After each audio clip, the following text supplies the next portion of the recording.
संजना की माँ ने उसे हमेशा एक ही बात सिखाई थी कि ससुराल वालों का दिल जीतने का रास्ता उनके पेट से होकर जाता है और उसके लिए जरूरी है उन्हें तरह तरह का खाना बनाकर खिलाना।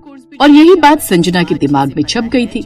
उसकी शादी को बस कुछ ही दिन रह गए थे और उसकी माँ उसे बार बार बस यही एक ही बात समझाती थी। हाँ माँ, अच्छे से समझ गई कि तुम क्या कहना चाहती हो और तुम मेरी फिक्र मत करो। जानती हो ना, मैंने कुकिंग कोर्स भी ज्वाइन किया हुआ है। हाँ, अच्छे से पता है, जहाँ तू हफ्ते में बस एक दिन ही क्लास लेने जाती है, बाकी का समय तो बस घर पर बिस्तर पर सोए सोए ही गुजारती है। तुम भी ना मम्मी, कभी अपनी बेटी की तारीफ कर भी मत देना। तेरे भले के लिए ही कहती हूँ। कल को पराई घर जाएगी तो वहाँ क्या करेगी? तेरी सास तो मुझे ही ताने देगी ना कि मैंने तुझे कुछ सिखाया ही नहीं। संजना की शादी कुछ ही दिनों में क्षितिज से होने वाली थी, लेकिन वो ये नहीं जानती थी कि उसकी सास का हाल भी उसकी माँ जैसा ही है। तुझे पता नहीं है कि आटा सेहत के लिए सबसे ज्यादा फायदेमंद होता है। चावल का क्या है, वो तो रोटी जितनी ताकत भी नहीं देते और खाने के बाद 2 बार टॉयलेट चले गए तो पेट फिर से खाली हो जाएगा और फिर कुछ न कुछ खाने का मन करेगा, जिससे राशन दुगना ही खर्च होगा। और जब रोटी से पेट भर जाए तो क्या जरूरत है चावल पर पैसे वेस्ट करने की। क्या माँ, आज तो मैंने कड़ी के साथ चावल खाने को कहा था, लेकिन तुमने तो फिर से रोटी बना दी। भला कड़ी के साथ रोटी कौन खाता है? जाने दो ना भैया, माँ कभी नहीं सुधरेंगी। अब तो लगता है जब भाभी इस घर में आएंगी तभी हमें कुछ अलग तरह का खाना खाने को मिलेगा। ठीक कहता है छोटे तू, लेकिन सच कहूँ आज न मेरा चावल खाने का बड़ा मन था। दिल छोटा ना करो भैया, चलो बाहर से खाकर आते हैं। अरे बाहर जाकर क्यों पैसे फूकते हो? पैसे क्या पेट पर रुकते हैं? आंखें बंद करो और इस रोटी को ही चावल समझकर निगल लो। ओफो माँ, तुम्हारा कुछ नहीं हो सकता। दरअसल शकुंतला देवी बड़ी ही कंजूस थी। कम बजट में कैसे घर खर्च चलाया जाए वो इसी बात पर जोर देती थी और उसकी इस आदत से उसके दोनों बेटे भी बड़े ही परेशान हो चुके थे। चाय के नाम पर वो उन्हें काली चाय पकड़ा देती तो कभी कहीं कुछ। ऐसे कुछ दिन बीत जाते हैं और कुछ दिन बाद क्षितिज की शादी संजना से हो जाती है। अरे ये क्या माँ जी, नेक के तौर पर बस 20 रुपए दे रहे हैं? अरे आपके बेटे की शादी है, थोड़ा तो अच्छा नेक दो। क्यों, तेरी घोड़ी क्या अंबानी के घर से आई है जो ठीक ठीक नेक ही लेती है? चुपचाप नेक पकड़ और अपनी घोड़ी लेकर निकल यहाँ से। ये सब देखकर संजना को बड़ा अजीब लगता है। ये मेरी सास तो गजब की आइटम है, एक नंबर की कंजूस। बताओ भला, आजकल 20 रुपए में बच्चों का लॉलीपॉप नहीं आता और इन्होंने घोड़ी वाले को इतने में टरका दिया।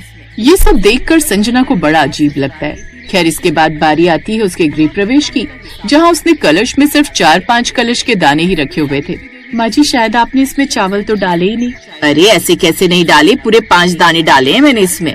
संजना बड़े अरमानों के साथ ससुराल आई थी, लेकिन उसे क्या पता था कि यहाँ हर दाने का हिसाब देना पड़ेगा। शादी के अगले दिन सुबह सुबह सावित्री देवी रसोई में आई, जहाँ संजना सबके लिए चाय बना रही थी। संजना बहू, ये क्या है? चाय है माँ जी। ये चाय बना रही हो? इतनी पत्ती क्यों डाली? क्या पूरे मोहल्ले को चाय पिलानी है? लेकिन माँ जी, मैंने तो बस 2 चम्मच ही डाली है। 2 चम्मच? अरे आधी चम्मच में भी रंग आ जाता है, सीखो कुछ मुझसे। अब ये लो आधा कप दूध। बस इतना सा दूध माँ जी? और नहीं तो क्या, बाल्टी भर कर डालेगी? हमने भैंस थोड़ी ना बांध रखी है यहाँ। ये सुनकर संजना चुप हो गई। वाह, अच्छे अच्छे कंजूस देखे मैंने, लेकिन अपनी सास जैसा नहीं देखा। ये तो उनमें से है जो दूध में पड़ी मक्खी को भी चूस कर उसे भी चबा चबा कर खा जाए, कि कम से कम सेहत ही बनेगी। संजना को एक ही दिन में समझ आ गया था कि उसकी सास कितनी बड़ी कंजूस है। ऐसे ही वो उसे हर बात पर टोकती रहती, कभी खाने को लेकर तो कभी कोई सब्जी बनाने को लेकर। हे राम, सोचा था मेरे जैसी ही बहू आएगी, लेकिन नहीं, ये तो इस घर को लुटाने पर लगी हुई है। अरे इतना तेल क्यों डाला सब्जी में? तेरे पापा ने कोई तेल की फैक्ट्री नहीं दी है दहेज में हमें। माँ जी, आप बात बात पर मेरे मायके वालों की ओर क्यों पहुँच जाती हो? चुप कर। और ये टमाटर पूरे 2 क्यों काट दिए? एक से काम चल जाता ना। यहाँ कोई हमने टमाटरों की खेती नहीं की हुई है। ऐसे ही अब वो सारा काम खत्म करके जैसे ही अपने कमरे में गई तो कमरे का पंखा तेज करके बैठ गई। कुछ देर बाद सावित्री भी कमरे में आ गई। अरे इतना तेज पंखा क्यों कर रखा है? बिजली का बिल क्या तुम्हारे मायके से आएगा? और ये लाइट एक ही काफी है, 2 क्यों जला रखी हैं? अब वो एक छोटी लाइट जलाकर और पंखे को धीरे करके वहाँ से चली गई। मेरी सास का बस चले तो ये भी कहते कि बार बार सांस क्यों ले रहे हो, इसे दिन में एक ही बार लिया करो। ऐसे दिन बीत रहे थे। एक रोज साफ सफाई करते हुए उसे अलमारी के पीछे एक पुरानी गुल्लक मिली। अरे ये गुल्लक यहाँ कैसे आई? वो उस गुल्लक को बड़े ध्यान से देख रही थी कि तभी उसकी सास वहाँ आ गई। अरे अरे उसे छूना मत बहू, वो मेरी बचत है। ये सुनकर संजना हैरान रह गई कि घर में सबको कम खर्च करने की नसीहत देने वाली सास खुद चुपचाप पैसे जोड़ रही थी। लाई से मेरे पास दे। सावित्री वो गुल्लक लेकर वहाँ से चली गई। शाम को संजना ने इस बारे में क्षितिज से बात की। यार क्षितिज, तुम्हारी माँ बड़ी कमाल की है। तुम्हें पता है उन्होंने अपनी गुल्लक कैसे छुपा कर रखी हुई थी, और पता है वो कितनी भारी थी? आराम से उसमें 50,000 से ज्यादा तो रहे ही होंगे। अब छोड़ो ना संजना, माँ की माँ ही जाने। अच्छा सुनो, कल मेरे कुछ दोस्त घर पर आ रहे हैं डिनर के लिए। वो क्या है ना, अपनी नई भाभी के हाथ का बना डिनर करना चाहते हैं। हाँ हाँ, तो कोई बात नहीं, मैं कल बढ़िया सा खाना बनाकर तैयार कर दूंगी, तुम ले आना शाम को उन्हें। थैंक यू धर्मपत्नी जी।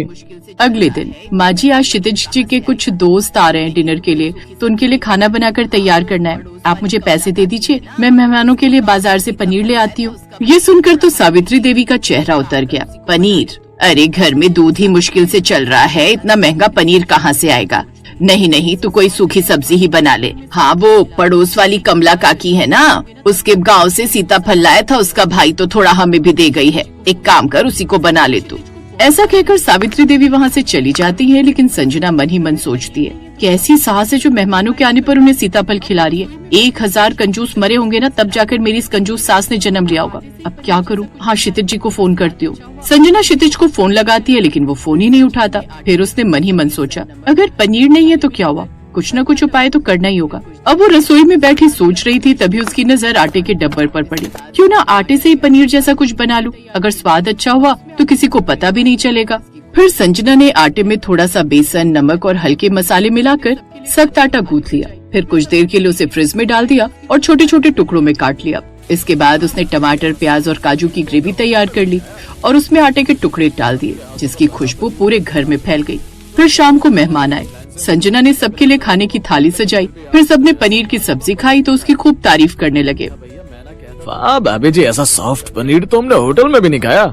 सच में क्षितिज, भाभी के हाथों का बना पनीर तो एकदम लाजवाब है। सच बताऊं तो मैं मार्केटिंग लाइन से हूँ, अलग अलग जगह घुमा हूँ, लेकिन फिर भी आज तक ऐसा लाजवाब पनीर नहीं खाया।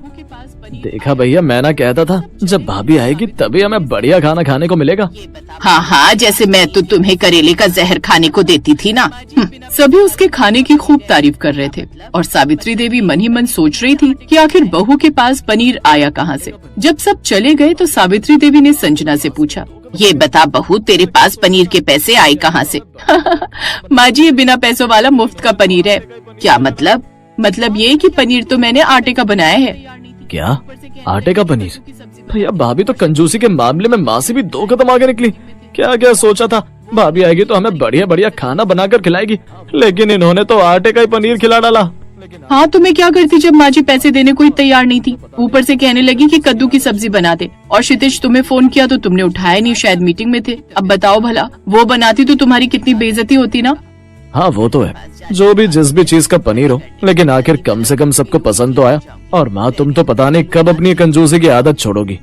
ऐसे कुछ दिन बीत गए। कुछ दिनों बाद सावित्री देवी की तबीयत खराब हो गई। डॉक्टर को दिखाने की बात आई तो उन्होंने कहा, डॉक्टर के पास जाने में फालतू पैसे क्यों खर्च करने, हल्दी वाला दूध पी लूंगी, ठीक हो जाऊंगी। रहने दो, घरेलू इलाज से ही ठीक हो जाऊंगी।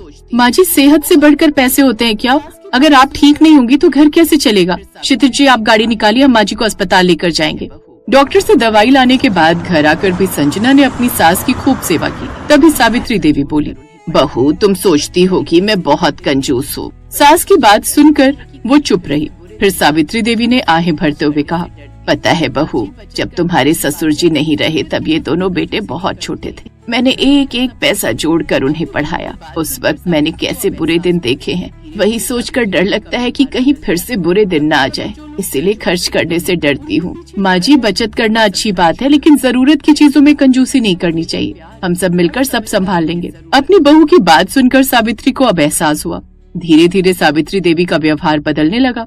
कभी कभी जो लोग कंजूस दिखते हैं, उनके पीछे डर और बीते हुए संघर्ष छुपे होते हैं। ऐसे लोगों को बदलने के लिए प्यार और समझदारी